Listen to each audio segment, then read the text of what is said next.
Hello and welcome to Cambridge for Kids History Podcasts with me, Matthew Brooks.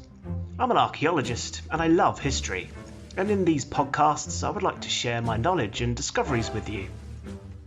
This is episode 4 of the When Dinosaurs Roamed the Earth series. In this episode we will take a look at the first recorded discoveries of the dinosaurs.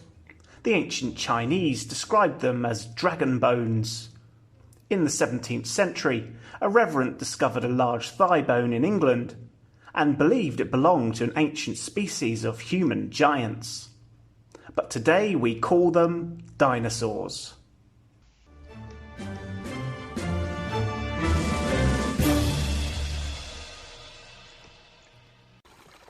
People have been discovering dinosaur fossils for hundreds of years, at least since recorded accounts were written. But it's likely they were dug up by ancient people as well. The Greeks and Romans have many stories and myths about giant monsters that lived on the land and seas. There are also stories and accounts of dragon bones found in China over 2,000 years ago, and these were in all likelihood dinosaur fossils. In 1676, an enormous thigh bone was found in England by Robert Plot, a reverend, and it was described as a bone that belonged to a race of giants that lived in the past. But it was, again, almost certainly from a dinosaur. Exactly which dinosaur this huge thigh bone belonged is still a mystery today, because the fossil vanished a long time ago. At this stage in history, things that appear clear to us now were far from obvious. Many scientists did not believe that fossils were remains of long-dead creatures, rather animals that died recently, as there was no concept of the world being billions of years old. What we do know is that the region Robert Plot found the fossils in dated to the Jurassic period, around 165 million years ago. From its appearance in his sketches, paleontologists are now quite sure that it belonged to a big meat-eating dinosaur, and its hunting ground was in Jurassic Britain. The Reverend got the fossil's characteristics mistaken, but he was the first ever investigator to label and show something we would now identify as a dinosaur fossil. Many other British researchers that discovered fossils at this time were equally as baffled. It was only in the early 19th century that they started to truly understand what dinosaurs really were. Researchers had long been labelling animals and fossils they discovered, but there was no official identification system, so the results were confusing. A famous 18th century researcher, Carl Linnaeus, transformed all that by introducing a scientific naming system, which we still use today. Names like Homo sapiens and Tyrannosaurus rex all came from his naming system. In 1824, William Buckland, a teacher of geology, examined the fossil fragments of a massive skeleton that had been dug up, and he named it Megalosaurus. A year later, a doctor found the remains of what looked like giant iguana teeth and named the creature Iguanodon. It wasn't until 1841 that a British scientist, Richard Owen, came to the conclusion that these fossils were different from the bones of other living animals.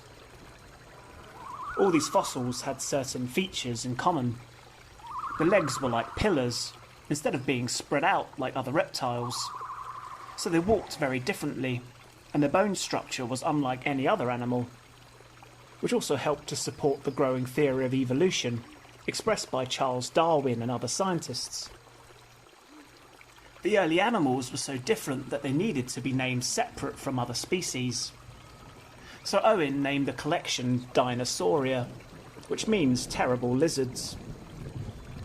The first dinosaur models were made of concrete, and measurements from the fossils were used to build life-sized imitations in 1854 in London.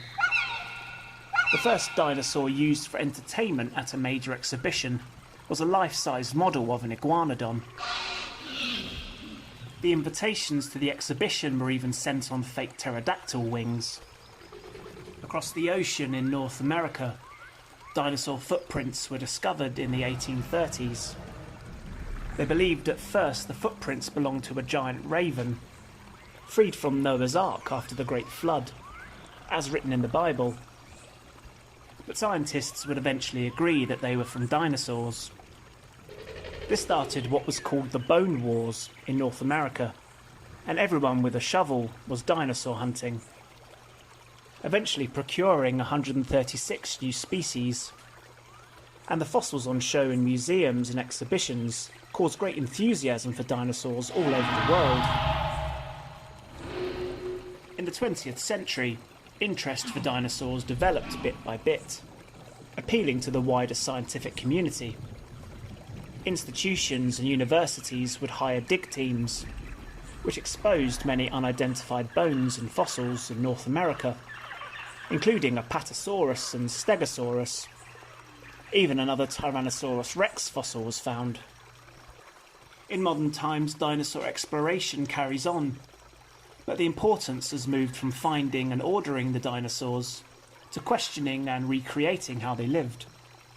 In the late 1960s and 70s, researchers suggest that these ancient beasts were just as nimble and active as warm-blooded animals, and their horns were used to attract mates, as well as for combat. In modern times, important discoveries have been made, as some of the first dinosaur nests and eggs in North America were revealed. These significant fossils help to show that some species nested in groups and cared for their young like a protective family. By learning about dinosaur bones, scientists have been able to rebuild what they looked like, and how they moved, and even what they ate for dinner millions of years ago. Most of what we know about dinosaurs is the result of years of hard work, comparing the dinosaur skeletons with modern animals. Since Richard Owen's time, around 330 dinosaur species have been found, and every couple of months, a new type is uncovered. Paleontologists estimate that during the age of the dinosaurs, there were around 10,000 individual species, meaning that there are still many undiscovered dinosaurs in the ground today.